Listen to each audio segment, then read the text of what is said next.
History and finance of taxation है, unit 1। अपने IKS में ये इंडियन नॉलेज सिस्टम में ये तुम्हारा फर्स्ट यूनिट है। अभी history and finance of taxation में आपको इंट्रोडक्शन टू एंशियंट यानी पुराने ज़माने की फाइनेंशियल सिस्टम के बारे में समझाना है, जिसमें सबसे पहले बार्टर सिस्टम, जिसके बारे में हम पहले से जानते हैं। बार्टर सिस्टम यानी क्या? बार्टर सिस्टम सबसे एंशियंट, सबसे पुरानी सिस्टम है। इसमें गुड्स को अपने डायरेक्टली एक्सचेंज करते थे without a standard medium of exchange, यानी कोई भी एक्सचेंज का सामान्य मीडियम नहीं था। मतलब सब लोग जिसको एक्सेप्ट करे ऐसा कुछ नहीं, कोई भी चीज़ के सामने कोई भी चीज़ अपने ले सकते थे। तो फार्मर क्या करे, जो भी उसके पास सरप्लस ग्रेन है यानी जितना भी अनाज उसके पास बचा हुआ है, उसके सामने वो पॉटरी यानी वो जो भी बर्तन वगैरह चाहिए वो ले सकता है, या तो टूल से ले सकता है। ये शुरुआत में एफिशिएंट थी क्योंकि लोकल ट्रांजेक्शन खाली उसमें होते थे।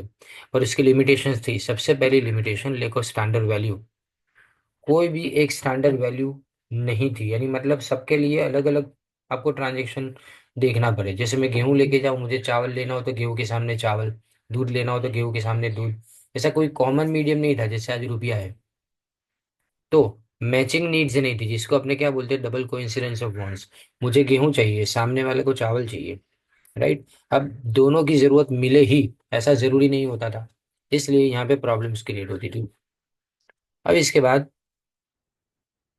कोरी शेल्स, जो कोरियाँ आती है ना, वो जो समुंदर और नदी के किनारे मिलती है, वो ये जो बाजू में एक आपको फोटो दिया गया है वो इसी के लिए दिया गया है। तो कोरी शेल जो यूनिफॉर्मिटी के लिए जाना जाता था, यानी मतलब एक जैसी होती थी वो, तो वो स्टैंडर्ड मीडियम ऑफ एक्सचेंज हो गया। लेकिन ये कोरी शेल्स या कौड़ी जिसको बोलते हैं, वो बहुत ही लो वैल्यू मनी थी, यानी बहुत ही कम वैल्यू। और उसको 40 या तो 100 के ग्रुप में एक साथ में बांध दिया जाता था। बंगाल के अंदर अगर हम एग्जांपल दें इसका, तो 11,520 यानी 11,520 कौरी शेल्स का एक टाका यानी एक सिल्वर कॉइन मिलता था। तो आप समझ सकते हो कि इसकी वैल्यू कितनी डाउन थी। कौरी shells were nearly always the same size and shape, एक ही तरह की साइज और शेप के होते थे। So they could be counted और weighed to determine the value of a payment. In the Hindu festival of Tihar और दीपावली, ओरिशल वर्शिप किए जाते थे, मतलब उसकी पूजा की जाती थी, क्योंकि उसको भी लक्ष्मी या तो वेल्थ का प्रतीक माना जाता था। अब उसके अलावा दूसरे गोल्ड कॉइन्स, जैसे गोल्ड कॉइन थे, टाका यानी सिल्वर कॉइन थे, जिसका मतलब 48 जीतल्स होता था। जीतल यानी एक कॉपर कॉइन। शेषाग्नि, शेष शेष सॉरी शशगनि, शश यानी 6, तो 6 जीतल के इक्वल यानी 6 कॉपर कॉइन आता था। फिर Nishka, a gold bar that was the unit value of goods in the Vedic period। फिर सतामाना, सत यानी 7, तो ये निष्का के इक्विवेलेंट होता था। फिर कृष्णला, एक रति, कोई अपने को नहीं बोलता आपके अंदर रत्ती भर की भी अक्ल नहीं है, तो ये रति ये 1.8 ग्राम्स। फिर मोहर, मोहर यानी गोल्ड मोहर, जिसको सोना मोहर बोलते हैं अपने, वो हाईएस्ट वैल्यू करेंसी, बराबर, ये मिड 1500s के अंदर। अब ट्रेड की बात करें तो यहाँ पे दोनों तरह के ट्रेड होते थे इंडिया में, डोमेस्टिक भी और इंटरनेशनल भी। और ट्रेड रूट्स, जिसको सिल्क रोड बोलते थे या मेरी टाइम नेटवर्क, समुंदर के किनारे से connected into India to central Asia. Central Asia यानी Afghanistan, Iraq, Iran, middle east जो आज UAE है वो। फिर south south east Asia, exports like spices, textile, gemstone flourish, with towns like Taxila, Pataliputra becoming major trade centres. तो तक्षशिला और Pataliputra trade के बड़े सेंटर्स माने जाते थे। फिर एग्रीकल्चर और इसका importance, agriculture form the backbone of the economy, employing the majority of the population. Backbone यानी सबसे सही अगर बोले तो इसके अलावा इंडिया आगे बढ़ ही नहीं सकता था। जो भी सरप्लस प्रोड्यूस होता था लोकल पॉपुलेशन के लिए ज़्यादा था, लेकिन उसके बाद जो बचता था वो हम ट्रेड और अर्बनाइजेशन के लिए यूज करते जा रहे थे। मतलब इससे क्या, शहरीकरण भी और ज़्यादा डेवलप हुआ। एग्रीकल्चर आउटपुट के ऊपर जो टैक्सेस था उसको हम ऐसा मान सकते हैं कि गवर्नमेंट की रेवेन्यू का यानी स्टेट रेवेन्यू का सबसे बड़ा सिग्निफिकेंट पोर्शन वही था एंशियंट किंगडम्स के अंदर। फिर craftsmanship and urban economy, skilled craftsmanship played pivotal, pivotal यानी very important role in the economy with artisans producing textiles, pottery, jewelry and metal work. सिटीज जैसे मोहनजोदड़ो और हड़प्पा इंडस वैली सिविलाइजेशन में थे, वो सोफिस्टिकेटेड मतलब बहुत ही बारीकी वाला जो क्राफ्टमैनशिप और अर्बन प्लानिंग के लिए जाना जाता है। इसमें गिल्ड्स होते थे, गिल्ड्स यानी एक ग्रुप या तो ऑर्गेनाइजेशन आर्टिजन के। आर्टिजन मतलब जो कारीगर थे वो, एंड ट्रेडर्स जो क्वालिटी को रेगुलेट करते थे, यानी अगर आप क्वालिटी में जरा भी बांध छोड़ करो तो तुरंत आप उसके लिए पनिशेबल हो जाते थे। फिर फैसिलिटेटेड ट्रेड यानी ट्रेड को है ना बढ़ावा देने का काम करते थे।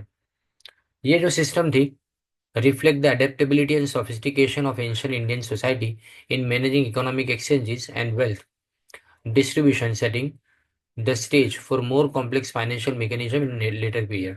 यानी ये तो शुरुआत का तबक्का था। जैसे धीरे धीरे डेवलपमेंट होता गया वैसे इंडिया के अंदर इससे भी ज्यादा कॉम्प्लेक्स सिस्टम, इससे भी ज्यादा जटिल सिस्टम आगे आने के चांसेस बढ़ते गए।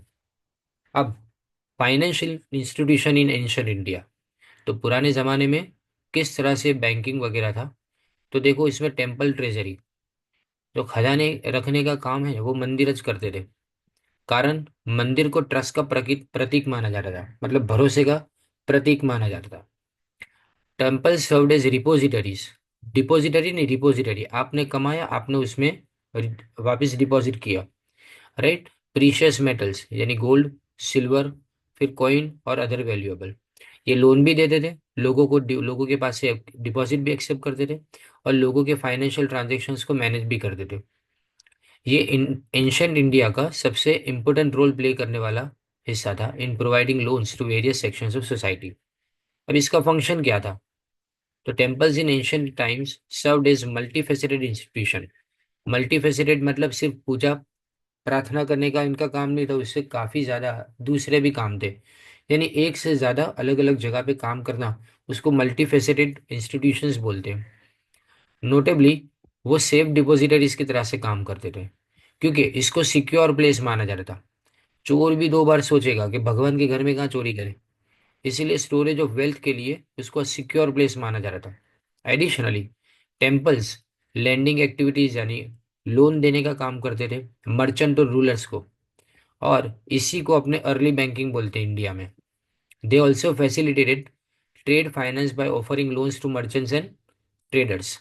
तो ये मर्चेंट और ट्रेडर्स को लोन भी देने का काम करते थे, thereby lubricating the wheels of commerce. यहाँ पे कॉमर्स को और आगे बढ़ाने का काम करना, इसको lubricating the wheels of commerce बोला जाता है। Furthermore temples were entrusted with task of revenue collection on behalf of rulers. कई बार राजा खुद बोलता था ये मंदिरों को कि आप हमारे लिए टैक्स कलेक्ट करो, रेवेन्यू कलेक्ट करो। तो इनका रोल एडमिनिस्ट्रेशन में बहुत ज़्यादा था,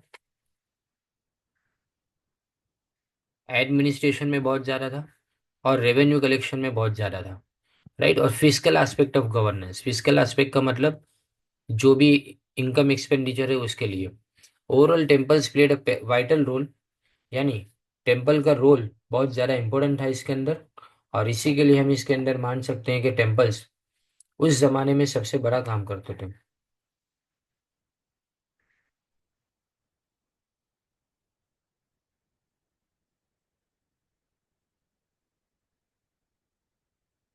अब आगे देखते हैं इसके अंदर फीचर्स।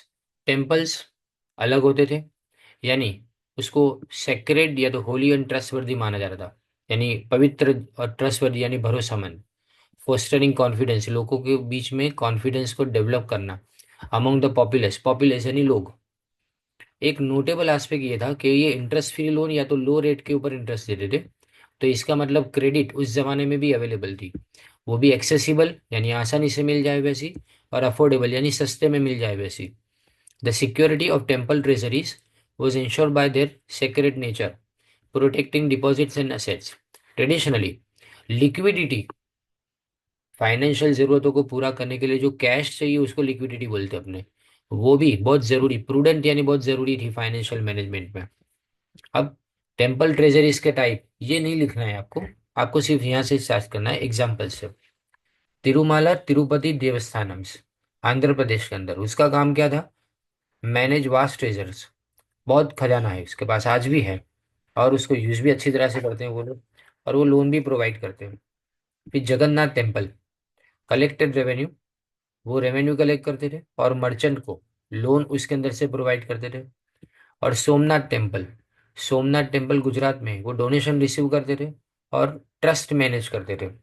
अब ट्रस्ट मैनेज करना मतलब गरीबों के लिए सब बंदोबस्त भी करना उसके अंदर आ गया। अब इम्पैक्ट, इससे असर क्या हुई, इम्पैक्ट का मतलब असर। Facilitated economic growth by providing credit, facilitated मतलब उसको बढ़ावा दिया, क्रेडिट प्रोवाइड करके इकोनॉमिक ग्रोथ को आगे बढ़ाया, ट्रेड और कॉमर्स को प्रमोट किया, और सोशल वेलफेयर चैरिटी करते थे ये लोग, गरीबों को अनाज तक, अनाज है, पैसा है, सब प्रोवाइड करने का काम करते हैं, करते थे, इसलिए सोशल वेलफेयर भी ये प्रमोट करते हैं। फिर legacy, modern Indian banking system draws from temple treasury practices, यानी वो भी इसी के अंदर से डेवलप हुआ है। Temple trust continue to manage significant assets, temple trust सब कुछ मैनेज कर लेते हैं, जितनी भी एसेट्स है वो सबको मैनेज करें, राइट। और वो एसेट में कैसे मैनेज करते हैं, यानी ज़मीन खरीदते हैं वो मंदिर के नाम से, या तो समझो कि भगवान के नाम से वो ज़मीन खरीदेंगे, और ज़मीन खरीद के उसको डेवलप कराएंगे, उस ज़मीन के ऊपर खेती बाड़ी कराएंगे जिससे रोजगारी मिलेगी फार्मर्स को।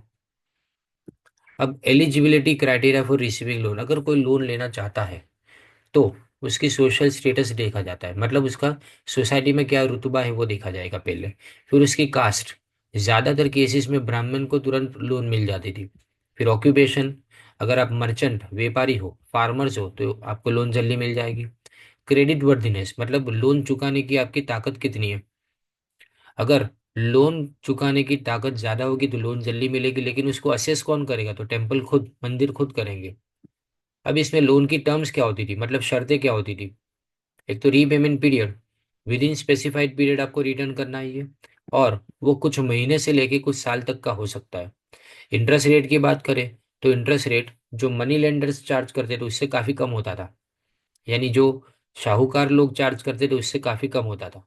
और कोलेट्रल, कई बार मंदिर ज्वेलरी या तो जमीन कोलेट्रल यानी सिक्योरिटी में रखवाते थे, मतलब गिरवी रखते थे ये जो, इसके बाद में आपको पैसा मिलता था। अब देखो मर्चेंट गिल्ड, ये पहला हुआ तुम्हारा टेम्पल ट्रेजरी। टेम्पल ट्रेजरी के ऊपर 6 माह की शॉर्ट नोट आ सकती है, 6 या तो 7 माह के लिए। और उसके बाद में मर्चेंट गिल्ड है। Origins and early reference to guilds, a guild is an organisation of people who have the same interest और एम्स, यानी जो लोग एक तरह का इंटरेस्ट रखते हो ना, यानी एक तरह से कोई ना कोई एक व्यापार में जुड़े हुए लोग, वो सब अपना एक एसोसिएशन बना लेना, उसको गिल्ड बोलते हैं।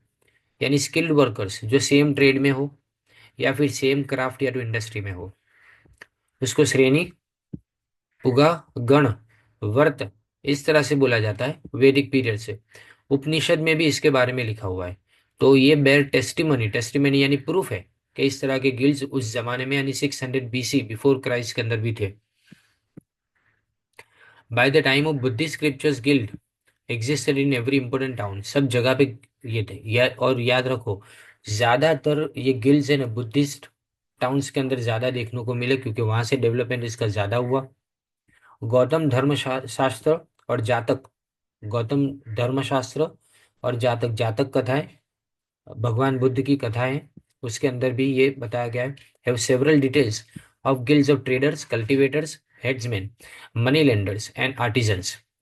इसमें मुखिया, हेड्समैन यानी, उसके बाद में आर्टिजन्स यानी कारीगर। मौर्यन पीरियड के अंदर कौटिल्य के अर्थशास्त्र के अंदर भी यह बताया गया है कि गिल्ड उस जमाने में भी थे। और पोस्ट मौर्यन पीरियड के अंदर जो गिल्ड थे वो और ज्यादा स्ट्रांग हुए। And there are references to their frequent trade with Roman empire in which Indian merchants earn huge profit, इसमें इंडियन मर्चेंट ने बहुत ज्यादा प्रॉफिट कमाए। अब guild organisation in the Mauryan period, these guilds followed the management principles of hierarchy, organization and division of labor. They had a definite constitution, एक president होता है, एक हेडमैन टॉप पे, और छोटी छोटी स्मॉल एग्जीक्यूटिव काउंसिल होती है। काउंसिल यानी सलाहकार समिति। हेड ऑफ द गिल्ड, वो सबसे बड़ा जो इंसान होता है, ज्येष्ठ या तो जट्ठ का बोला जाता है उसको, ज्येष्ठ का या तो ज्येष्ठ का। मनी लेंडर्स गिल्ड हेड उसको श्रेष्ठी बोलते थे। और ये हमेशा हेरिडेटरी के ऊपर होता था, मतलब वार्षिक, वारसागत। समझो कि अगर बाप मर गया तो उसका बेटा उसकी गद्दी पे बैठेगा, वैसा ही। पर नॉर्मली जो रिचेस्ट मेंबर है गिल्ड के, उसको ही इसके अंदर रखा जाता था। Some guilds attain great power and prestige and in all cases the head of the guild, वो इंपॉर्टेंट पर्सोनेज यानी सबसे इंपॉर्टेंट पर्सन कौन था, जो गिल्ड का हेड होता था वो। In the post Mauryan period guilds controlled almost entire manufactured output, यानी पूरा आउटपुट वही लोग कंट्रोल करते थे, किसको बेचना है, कहाँ बेचना है, कैसे बेचना है, वो सब यही। एक ट्रेजरर होता था जिसको भंडगड़ी का बोलते थे, एंड सुपरिंटेंडेंट ऑफ अकाउंट यानी केरानिका। The guilds had to be registered in the locality, उसको गिल्ड को पहले रजिस्टर कराना, यानी उसका रजिस्ट्रेशन कंपलसरी था। फिर उसके बाद में अगर आपको लोकेशन चेंज करना हो तो आपको उसके लिए सामने बोलना भी पड़े कि हमको हमारा लोकेशन चेंज करना है। गवर्नमेंट ऑफिशियल इसके काम करने के तरीकों के ऊपर हमेशा चेकिंग पॉइंट रखते थे।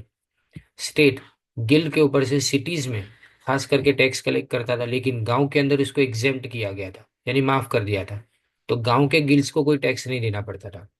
गिल्ड यूनाइट यानी इकट्ठा करते थे क्राफ्टमैन के कोऑपरेटिव को और इंडिविजुअल वर्कमैन को, और इससे एक सिंगल कॉरपोरेट बॉडी बनती थी।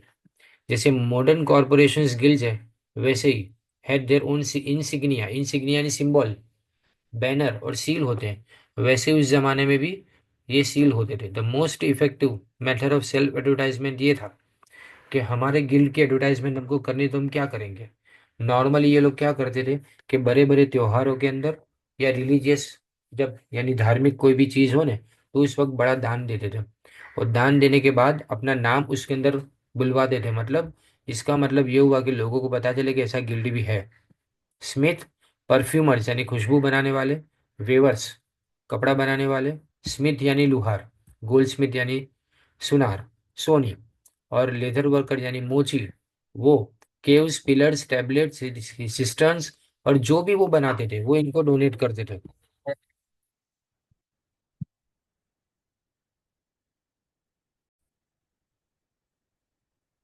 तो ये डोनेट करते थे। और नॉर्मली जो पोस्ट मोरियन पीरियड गिल्ड्स है वो पावरफुल थे, इतने पावरफुल कि खुद के कॉइन वो इशू करते थे। और नॉर्मली कॉइन इशू करना सोवरेन पावर्स के हाथ में होता था, मतलब राजा के हाथ में होता था, लेकिन ये लोग खुद ही ऐसा करते थे। पर इन्होंने कभी ये कोशिश नहीं की कि वो पॉलिटिकल पावर तक पहुंचे, इनका ये मकसद था ही नहीं। और ये क्या करते थे, याक स्टेल फ्लाई विश इस तरह से जो साइड पे आपको बताया गया है उस तरह से सिंबल्स लेके चलते थे। और इससे क्या कि ये सिंबल को ग्रांट भी करते थे रॉयल चार्टर, यानी मतलब राजा महाराजा भी इसको चलने देते थे। तो इतना इनका रुतबा था उस जमाने में। अब डाइवर्स फॉर्म्स तो कितने अलग अलग तरह के ये गिल्ड्स थे। तो इसमें निगम एंड पुगा which represented the interest of different traders craft and profession of a locality.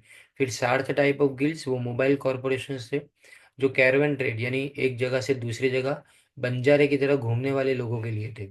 श्रेणी और guild was a form of industrial और मर्केंटाइल ऑर्गेनाइजेशन, जो इकोनॉमी को एंशियंट इंडियन इकोनॉमी में सबसे बड़ा रोल प्ले करते थे। Artisans of almost all craft had there guilds, सब तरह के कारीगरों का खुद का गिल्ड होता था। The leading guilds were those of potters, main तो पॉटर्स का, स्टोन कटिंग वर्कर का, मेटल वर्कर का, और कारपेंटर का यानी सुथार का, weapon manufacturer, textile worker. Ancient Indian literature refers to wealthy potter named Saddalaputta had own 500 potter workshop, यानी कितने वर्कशॉप थे, एक यानी पॉटर के 500 से ज्यादा वर्कशॉप थे। He had his own distribution system and own a large number of boats, उसके पास खुद की बोट थी, और एक दो नहीं बहुत ज्यादा बोट थी। और वो गंगा के किनारे से अलग अलग जगह तक उसको पहुंचाने का काम करता था। तो आप सोच लो कि कितने बड़े गिल्ड्स होते थे उस जमाने में।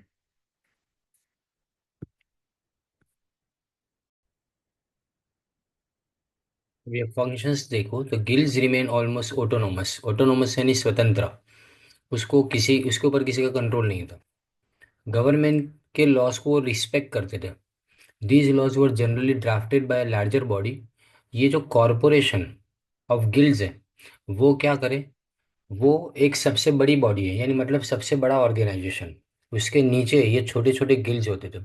हर गिल्ड को एक अपना रिप्रेजेंटेटिव इस कॉरपोरेशन के अंदर रखना पड़ता था। तो corporation elected A number of certain number of advisors and they were its main functionaries. Guilds also served as local bank and trustees of religious endowment. यानी गिल्ड का काम क्या था? बैंक की तरह से काम करना, आजकल जो बैंक है ना वैसा। और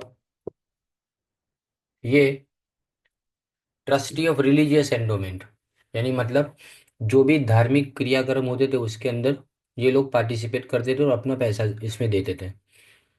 लोग डिपॉजिट करते थे गिल्ड के अंदर, प्रॉमिस ये था कि जो भी उसके अंदर से इंटरेस्ट वगैरह मिलेगा वो लोगों के भले के लिए इस्तेमाल किया जाएगा।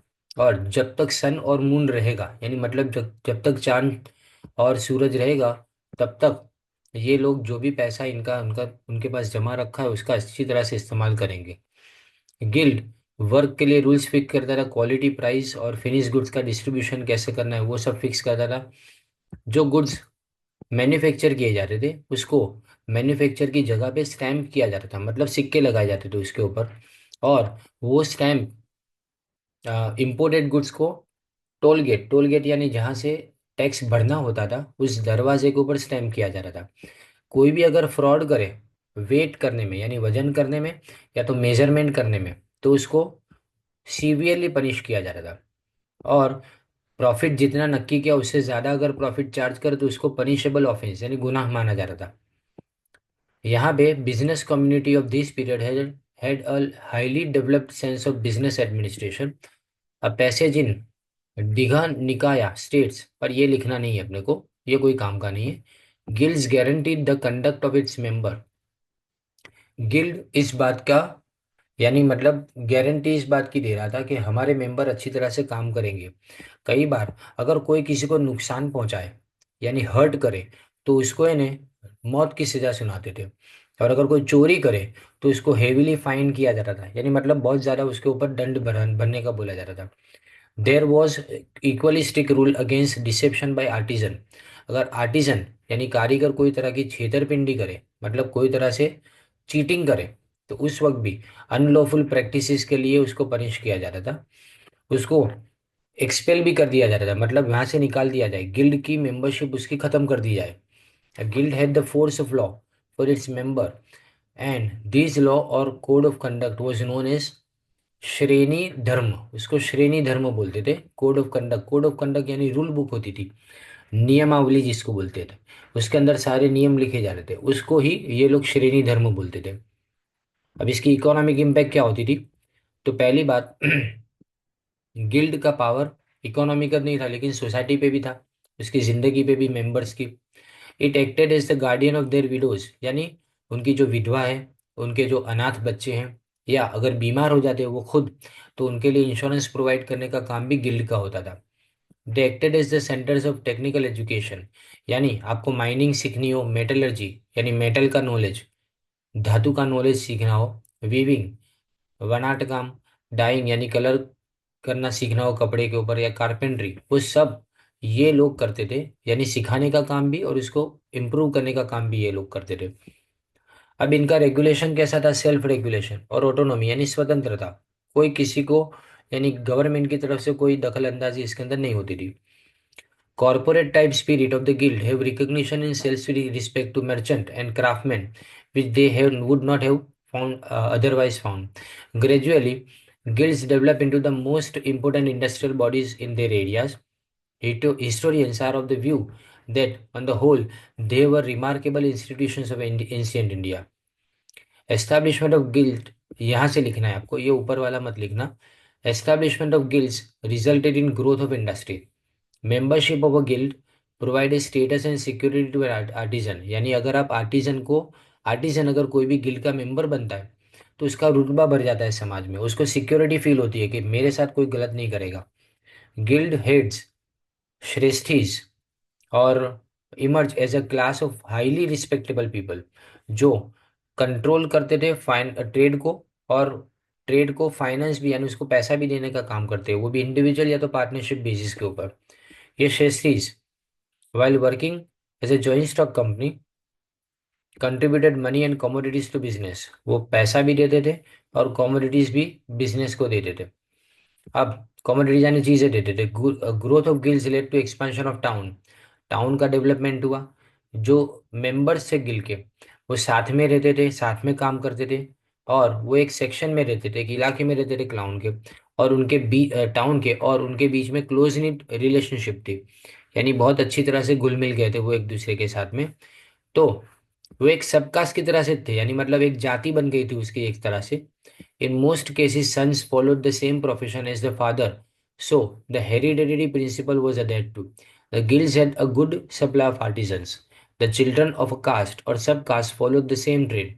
इससे परफेक्शन आता था, क्योंकि एक ही चीज आगे आने वाली जनरेशन में भी चलती रहती थी। इसलिए ये लोग और ज्यादा अपने काम काम के अंदर यानी मतलब और ज्यादा मजबूत हो जाते थे। Now, role in trade and infrastructure development.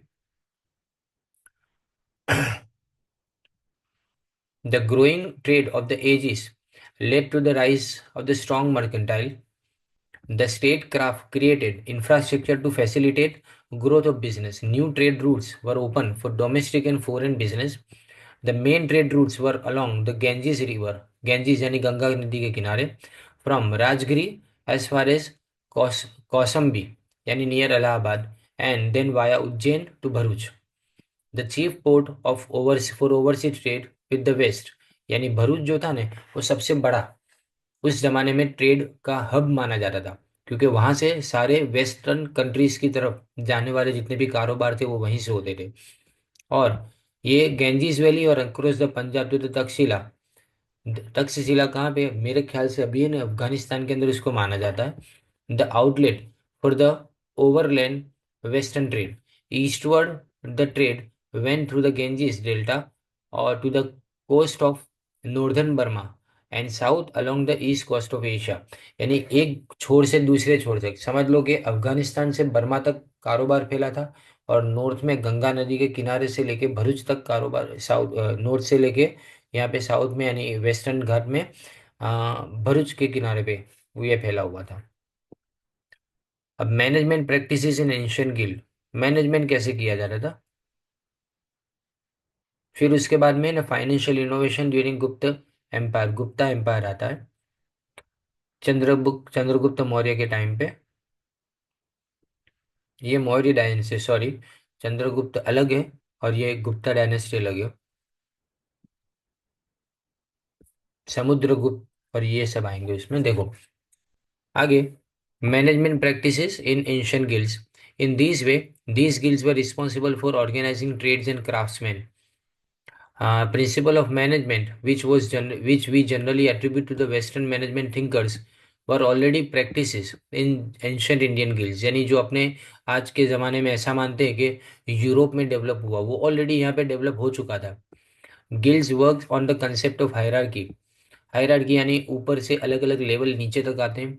फिर उसके बाद में organisation, division of labour, specialisation, quality control, rules and regulation, labour welfare यानी सामाजिक न्याय भी उसके अंदर आ गया, और लेबरर को है ना कोई तकलीफ ना हो वो देखे। फिर प्रॉपर डिस्ट्रीब्यूशन सिस्टम, हर चीज़ हर जगह पे पहुंचे, एडवर्टाइजमेंट, वो सब इसके अंदर था। They were perhaps the first powerful democratic business institution of the world. They organise the resources of the production. यानी इन्होंने क्या ऑर्गेनाइज किया, प्रोडक्शन के रिसोर्सेज को। इन्होंने एम्प्लॉयमेंट दिया बहुत सारे लोगों को, and provided quality to consumer. अच्छी क्वालिटी की प्रोडक्ट कंज्यूमर तक पहुंचाई। इन्होंने राइट और वेलफेयर वर्कर के प्रोटेक्ट किए। उन्होंने अच्छे आर्टिजन को डेवलप किया, उनकी स्किल को डेवलप किया। Guilds led to the expansion of domestic and foreign, Indian और फॉरेन ट्रेड के अंदर एक्सपेंशन हुआ। This gave a boost to the economy and brought about prosperity of people. इससे लोग और ज़्यादा तजुर्बेकार हुए और प्रॉस्पेरिटी यानी समृद्ध हुए। Through payment of taxes this guilds facilitated development in creating infrastructure. Historians are of the view that, अब ये जो लिखा है ना, हिस्टोरियन के व्यू को अपने लिखने की जरूरत नहीं है, it is a matter of great pride लिखना है, that these ancient Indian corporate legal entities were much ahead of times and may have worked as models for the present day corporate bodies. यानी आज जो तरह से काम हो रहा है ना, वैसे ही काम उस जमाने में भी होता था, लेकिन हमने शायद उसको अपनी बुक्स के अंदर लिखना जो बराबर से मुनासिब नहीं समझा। और हिस्ट्री है ना, जैसे कि हमने वेस्टर्न कंट्रीज को ही ज़्यादा है ना, हमने ऐसा मान के चले कि वो ज़्यादा प्रॉस्परस, हमसे ज़्यादा आगे थे, ऐसा मान के चले। अब financial innovation during Gupta empire, ये अपने कुछ ये लिखना नहीं है। यक्षान यक्षी है ये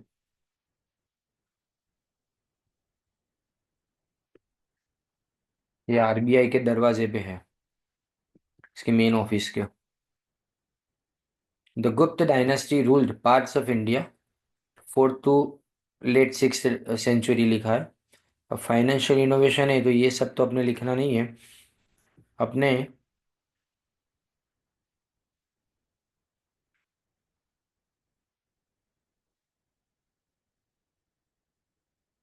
यहाँ से लिखेंगे दूसरे पैराग्राफ से। The Gupta empire's administrative structure was decentralise. Decentralise मतलब કામનું વિભાજન કરી દેવામાં આવેલું। ડિવાઇડેડ ઇન્ટુ પ્રોવિન્સીસ, પ્રોવિન્સીસ એટલે રાજ્ય, governed by officials or royal family members, which with provinces further split into smaller regions. Chandragupta I, the first emperor, expanded Gupta power by aligning with the Lichavis, yani kingdom of Nepal Valley, through marriage, and his son Samudragupta extended the empire's reach. Chandragupta II, remembered for his cultural contribution, also expanded। मुझे लगता है ये कोई मतलब नहीं रखता है अपने फाइनेंशियल इनोवेशन में, इसको अपने स्किप करेंगे तो चलेगा। अब यहाँ पे सीधा अपने इकोनॉमिक रोल ऑफ टेम्पल्स देखें। During the Gupta dynasty the temples function as significant financial hub, यानी फाइनेंशियल सेंटर की तरह से काम करते थे। Managing large amount of resources and contributing to the economic stability of the region, यानी ये जिस जगह पे काम करते थे वो जगह पे इकोनॉमिक स्टेबिलिटी यानी नाणाकीय स्थिरता, आर्थिक स्थिरता। They acted as de facto bank, de facto यानी मतलब फैक्चुअली वो बैंक जैसे ही काम करते थे, playing a role like financial institution in later periods. This unique characteristics highlights how religion and economics were intertwined, intertwined यानी एक दूसरे में मिल गए थे, घुल मिल गए थे in ancient Indian society, in contrast with secular nature of modern banking system. लेकिन आज का जो बैंकिंग है ना वो इतना ज़्यादा नहीं है, इतना ज़्यादा अच्छा नहीं है।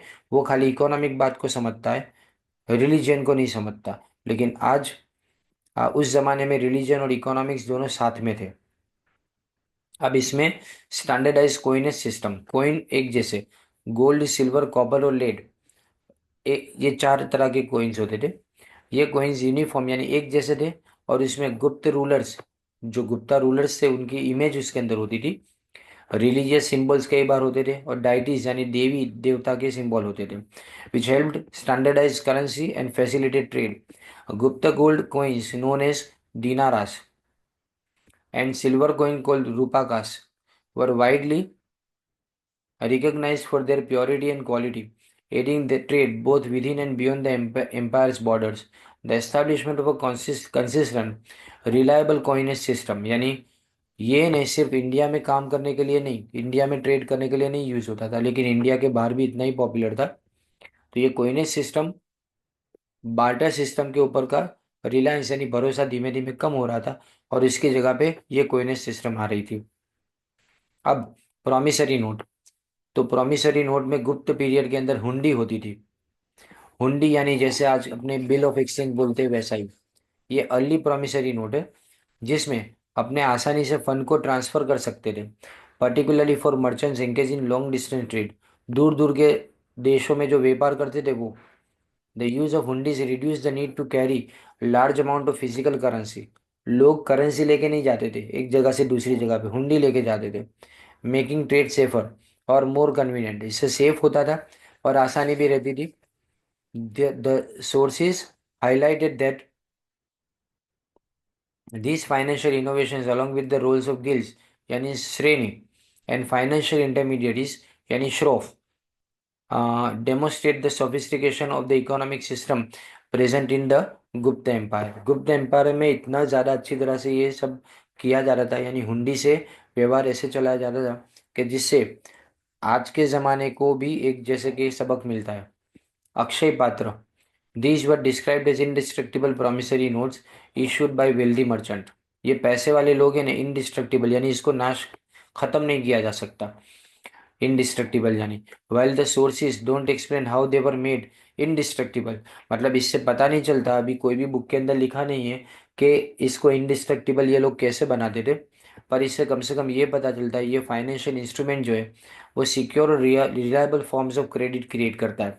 This contributed to the diversification of financial instrument in ancient India. तो आज के ज़माने में जो उस ज़माने में जो फाइनेंशियल इंस्ट्रूमेंट यूज होते थे वो अलग अलग तरीके के यूज होते थे। अक्षय पात्र यूज होता था, फिर ये हुंडी यूज होती थी इस तरह से। अब ट्रेड एंड कॉमर्स का एक्सपांड होना, इसमें the Gupta Empire actively engaged in trade both within India and with foreign regions. They established trade routes, standardized the coinage system, and utilized financial instruments like the hundi system to promote economic transaction and facilitate trade. This led to the emergence of important trade centers and strengthened the role of merchants in the economy. Sources also mention trade with regions like Roman empire, यानी हमारा trade कहाँ तक पहुंचा हुआ था देखो। एक तो कोइनेज सिस्टम अच्छी थी, साथ में trade Roman empire, south east Asia, China, वहां तक दूर दूर तक फैला हुआ था। और यहाँ पे एग्रेरियन इकोनॉमी यानी खेती ज्यादा उसके अंदर थी। Despite the growth of urban centre and trade, agriculture अभी भी गुप्त इकोनॉमी का फाउंडेशन था। मोस्ट ऑफ द पॉपुलेशन वो किस में एंगेज थी, फार्मिंग के अंदर। The Gupta rulers implemented policies like tax exemption and provision of irrigation facilities to encourage. इन्होंने क्या किया, टैक्स को एग्जेम्प्ट करवाया, नहीं टैक्स की कोई माफी, किसके लिए, खास करके एग्रीकल्चर के लिए। And provision of irrigation facility, सिंचाई की सुविधा भी दे के रखी थी। The British colonial financial policies had a significant impact on the traditional financial system in India। अब ये क्वेश्चन जो है ना वो आपको पूछ सकते हैं यहाँ तक, राइट। और देखो इसमें disruption of indigenous banking system, यानी ब्रिटिश कॉलोनी ने क्या किया, जो पुरानी सिस्टम थी उसको पूरी पूरी तरह से खत्म कर दिया, हुंडी और श्रॉफ को खत्म कर दिया और मॉडर्न बैंकिंग सिस्टम को लाए।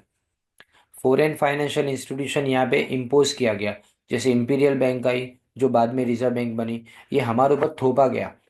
फिर introduction of new financial instrument, इन्होंने पेपर करेंसी लाए, स्टॉक लाए, बॉन्ड लाए, और पुरानी सब चीज़ों को उन्होंने हटा दिया। जो कॉइन और प्रीशियस मेटल्स थे वो सब हटा दिया। फिर टेम्पल बेस्ड फाइनेंशियल सिस्टम हमेशा के लिए उन्होंने ख़त्म कर दी, और इन्होंने ये सब सरकार के हाथ में ले लिया, यानी गवर्नमेंट के हाथ में ले लिया। फिर centralisation of financial control, British colony ने अथॉरिटीज बना दी जो लोग पूरा फाइनेंशियल कंट्रोल अपने हाथों में रखते थे।